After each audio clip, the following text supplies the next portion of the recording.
شريك لك لبيك إن الحمد والنعمة لك والملك لا شريك لك لبيك. اے لوگو، تمہارا رب ایک ہے اور تمہارا باپ ایک ہے.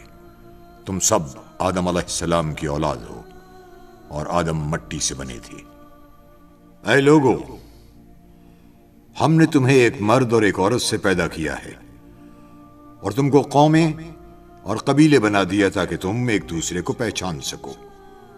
بے شک تم میں سے سب سے زیادہ عزت والا وہ ہے جو تقوی میں سب سے بڑھ کر ہے. بے شک اللہ تعالیٰ سب کچھ جاننے والا، ہر چیز کی خوب خبر رکھنے والا ہے.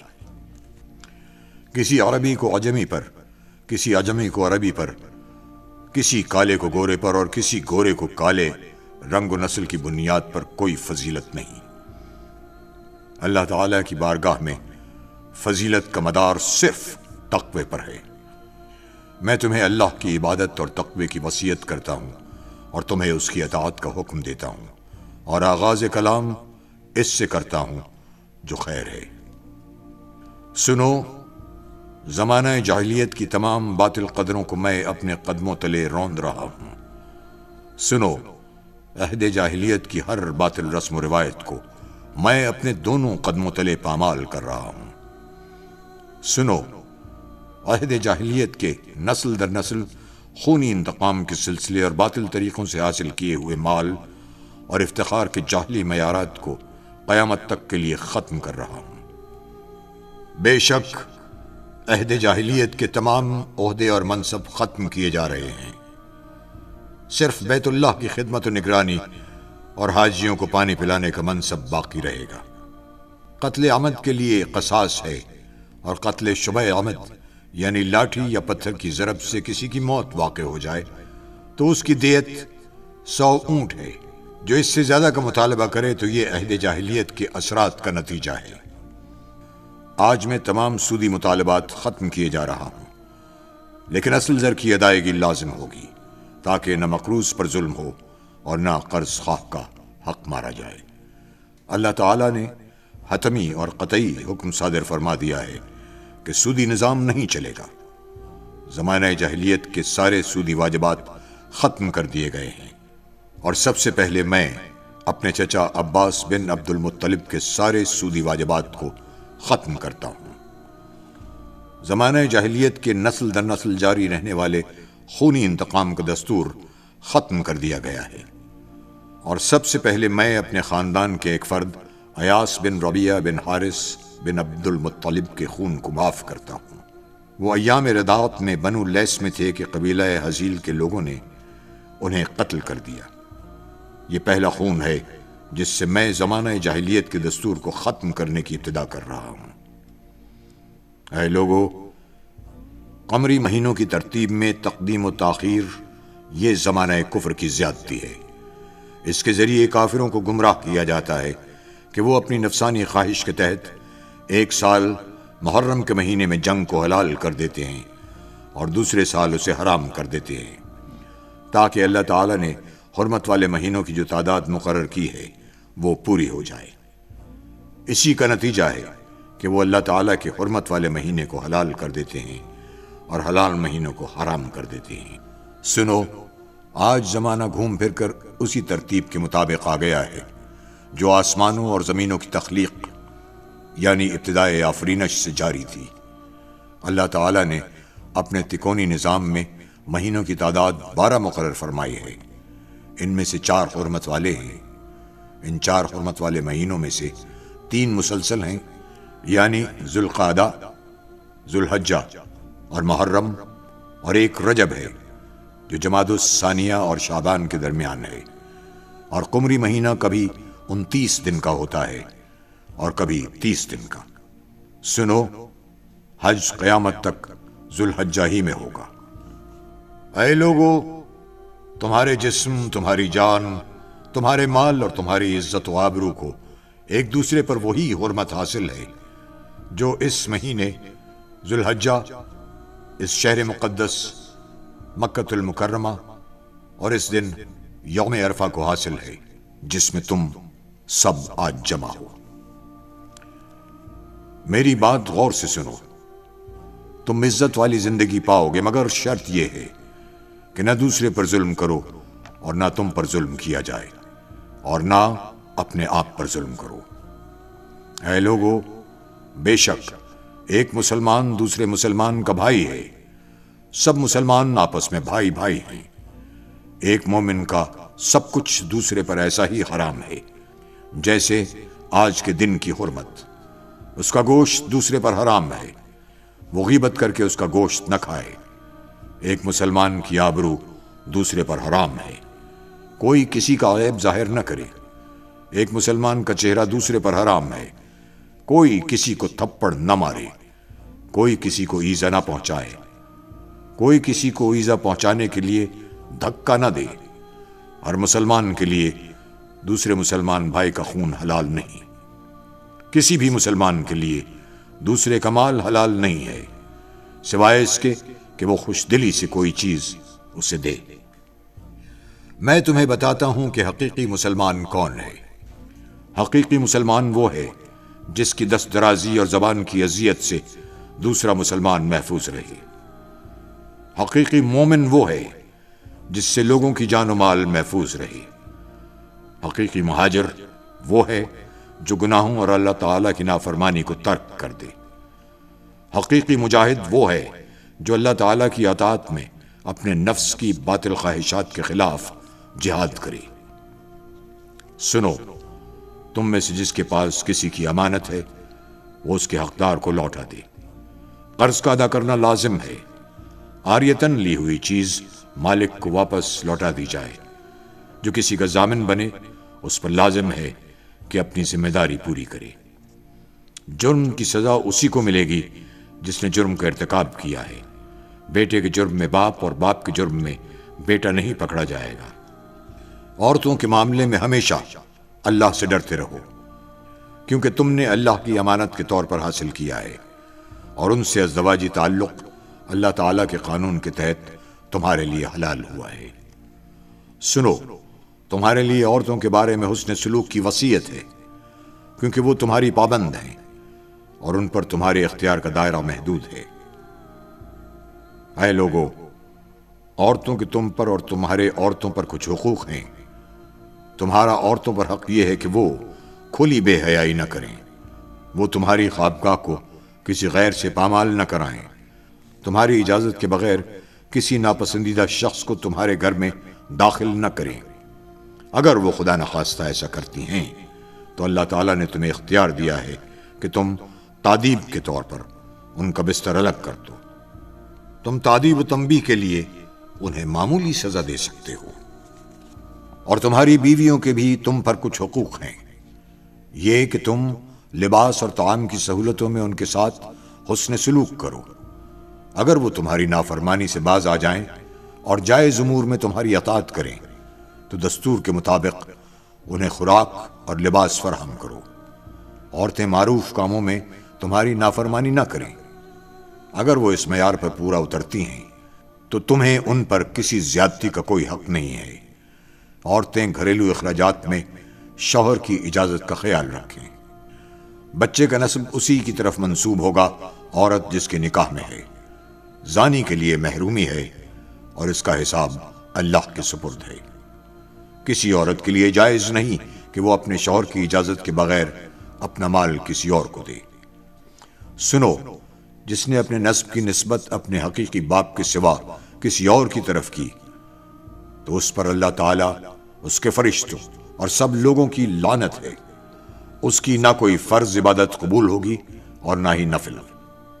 اپنے خادموں اور ماتحتوں کا اچھی طرح خیال رکھو، انہیں وہی کھلاؤ جو خود کھاتے ہو، وہی پہناؤ جو خود پہنتے ہو۔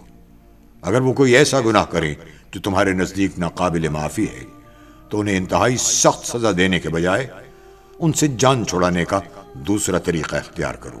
میں ایک بار پھر تاکید کے ساتھ تمہیں حکم دیتا ہوں کہ اپنے خادموں اور ماتحتوں کے ساتھ حسن سلوک کرو، انہیں وہی کھلاؤ جو خود کھاتے ہو اور وہی پہناؤ جو خود پہنتے ہو۔ اے لوگو، مجھے حکم دیا گیا ہے کہ میں لوگوں سے لڑوں یہاں تک کہ وہ کلمہ لا الہ الا اللہ کہنے پر آمادہ ہو جائیں۔ جب وہ توحید اور رسالت کا اقرار کر لیں تو ان کی جان و مال محفوظ ہے، آخرت میں ان کا حساب اللہ پر ہے، یعنی باطن اور نیتوں کا فیصلہ اللہ کی عدالت میں ہوگا۔ اللہ کے ساتھ کسی کو شریک نہ ٹھہراؤ، ناحق کسی کو قتل نہ کرو، زنا نہ کرو اور چوری نہ کرو۔ اے لوگو، میرے بعد کوئی نبی نہیں اور تمہارے بعد کوئی امت نہیں ہے۔ اپنے رب کی عبادت کرو، 5 وقت کی فرض نمازیں پڑھو، ماہ رمضان کے فرض روزے رکھو، بیت اللہ کا حج کرو، خوش دلی سے اپنے مال کی زکوٰۃ ادا کرو۔ اگر تم نے یہ سب کچھ کر لیا تو تمہارا رب عز و جل تمہیں جنت میں داخل فرمائے گا۔ اور اللہ سے ڈرتے رہو اور ناپ تول میں کمی نہ کرو اور زمین میں فساد برپا نہ کرو اور دین میں حد سے تجاوز نہ کرو۔ تم سے پہلی امتیں اس لیے ہلاک ہوئیں کہ انہوں نے دین میں غلو کیا، یعنی حد سے تجاوز کیا۔ اے لوگو، شیطان اس بات سے تو مایوس ہو چکا ہے کہ تمہاری اس زمین پر کبھی اس کی عبادت کی جائے، لیکن اس کے علاوہ بہت سے معاملات میں لوگ اس کا کہا مانیں گے۔ وہ اس بات پر بھی راضی ہوگا کہ تم بعض معمولی باتوں میں اس کی پیروی کرو، بس اپنے دین و ایمان کی حفاظت کی خاطر اس کے فریب سے بچ کر رہو۔ اللہ نے جو بھی بیماری نازل کی ہے اس کے لیے اس نے دوا بھی اتاری ہے، سوائے بڑھاپے کے۔ اے لوگو، اللہ تعالیٰ نے وراثت میں ہر وارث کا حصہ مقرر کر دیا ہے، تو اب کسی کے لیے یہ جائز نہیں ہے کہ وہ اپنی وفات سے پہلے کسی وارث کے لیے کوئی وصیت کرے، اور غیر وارث اور خیر کے دوسرے کاموں کے لیے وصیت کی زیادہ سے زیادہ حد کل ترکے کی 1/3 تک ہے۔ میری اور مجھ سے پہلے انبیاء کی بہترین دعا یہ ہے: اللہ ایک ہے، اس کا کوئی شریک نہیں، بادشاہت اسی کے لیے ہے، ہر تعریف کے لائق وہی ہے، خیر اسی کے قبضے و قدرت میں ہے، وہی زندگی عطا کرتا ہے اور وہی موت دیتا ہے، اور وہ ہر چیز پر قادر ہے۔ لوگوں، جان لو کہ 3 باتیں ایسی ہیں جن سے مومن کے دل میں کینہ پیدا نہیں ہوتا، یہ کہ عمل خیر خالص اللہ کے لیے ہو، اہل اختیار کی خیر خواہی کرو، مسلمانوں کی جماعت کو لازم پکڑو۔ اے لوگوں، صاحب اختیار کی بات کو سنو اور اطاعت کرو، خواہ تم پر ایک نکٹا حبشی غلام امیر بنا دیا جائے، جب تک کہ وہ کتاب اللہ کے مطابق حکم دے، یعنی حاکم کی اطاعت اس امر کے ساتھ مشروط ہے کہ اس کا حکم کتاب و سنت کے مطابق ہو۔ اے لوگو، میری بات کو سمجھو، کیونکہ میں نے دین کا پیغام تم تک پہنچا دیا ہے۔ میں نے تمہارے درمیان ایسی چیزیں چھوڑ دی ہیں کہ جب تک تم انہیں مضبوطی سے تھامے رہو گے کبھی گمراہ نہ ہوگے۔ وہ یہ ہے اللہ تعالیٰ کی کتاب اور اس کے نبی کی سنت۔ سنو، ہر نبی کی دعوت گزر چکی، مگر میری دعوت یعنی شریعت مصطفی قیامت تک جاری رہے گی۔ اے لوگو، میری بات غور سے سنو اور سمجھو، شاید اس سال کے بعد اس مقام پر میری تم سے ملاقات نہ ہو سکے۔ اے لوگو، خاموش رہو، شاید تم مجھے اس سال کے بعد یہاں نہ دیکھ سکو۔ میری بات غور سے سنو، میں تمہارے سامنے وضاحت سے بیان کر رہا ہوں، شاید اس سال کے بعد میری تم سے ملاقات نہ ہو سکے۔ مجھ سے مناسک حج اچھی طرح سمجھ لو، شاید میں اس سال کے بعد حج نہ کر سکوں۔ اے لوگو، علم حاصل کرو اس سے پہلے کہ علم اٹھا لیا جائے۔ آپ صلی اللہ علیہ وسلم نے 3 مرتبہ تکرار کے ساتھ فرمایا، علم کا اٹھانا اس طرح ہوگا کہ علماء حق اٹھا لیے جائیں گے۔ میں تم سے پہلے حوض پر موجود ہوں گا، میں تمہاری کثرت تعداد پر دوسری امتوں پر فخر کروں گا، تو میری رسوائی کا سبب نہ بننا۔ خبردار، میرے بعد کہیں کافر نہ ہو جانا کہ ایک دوسرے کی گردنیں مارنے لگو اور تم عنقریب اپنے رب سے ملاقات کرو گے۔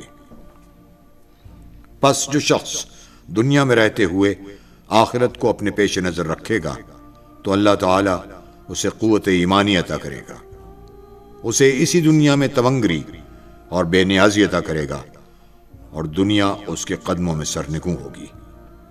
جس کا نصب العین یہی دنیا ہوگی تو اللہ تعالیٰ اس کی طاقت کو منتشر فرما دے گا، اور وہ اپنی آنکھوں کے سامنے فقر کو دیکھے گا، اور دنیا سے اس کے لیے جو حصہ لکھا جا چکا ہے وہ اسے مل کر رہے گا۔ سنو، تم نے مجھے براہ راست دیکھ لیا اور سن لیا، اور تم سے میرے بارے میں پوچھا جائے گا، بس جس نے مجھ پر جھوٹ باندھا تو وہ اپنا ٹھکانہ جہنم کو بنا لے۔ سنو، جو یہاں پر موجود ہیں وہ اس پیغام حق کو ان تک پہنچا دیں جو یہاں موجود نہیں ہیں۔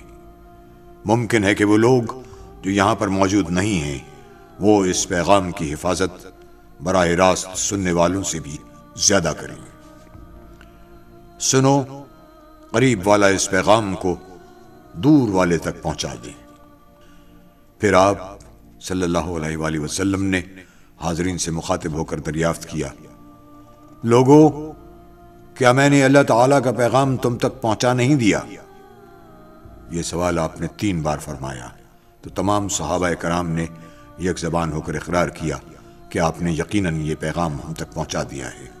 پھر رسول اللہ صلی اللہ علیہ وآلہ وسلم نے 3 مرتبہ فرمایا، اے اللہ تو گواہ رہنا، اے اللہ تو گواہ رہنا، اے اللہ تو گواہ رہنا کہ تیرے یہ بندے برملا شہادت دے رہے ہیں کہ میں نے تبلیغ دین کا حق ادا کر دیا۔ پھر آپ صلی اللہ علیہ وآلہ وسلم نے صحابہ کرام سے مخاطب ہو کر دریافت فرمایا، تم سے میرے بارے میں پوچھا جائے گا تو تم کیا جواب دو گے؟ تمام صحابہ کرام نے ببانگ دول اعتراف کیا، ہم گواہی دیتے ہیں کہ آپ نے دعوت دین کی امانت ہم تک پہنچا دی، آپ نے فریضہ رسالت ادا کر دیا، اور آپ نے خیر خواہی کا حق ادا کر دیا۔ آخر میں پھر رسول اللہ صلی اللہ علیہ وآلہ وسلم نے 3 مرتبہ اپنی شہادت کی انگلی آسمان کی طرف بلند کی اور نیچے لائے اور فرمایا، اے اللہ تو گواہ رہنا، اے اللہ تو گواہ رہنا، اے اللہ تو گواہ رہنا۔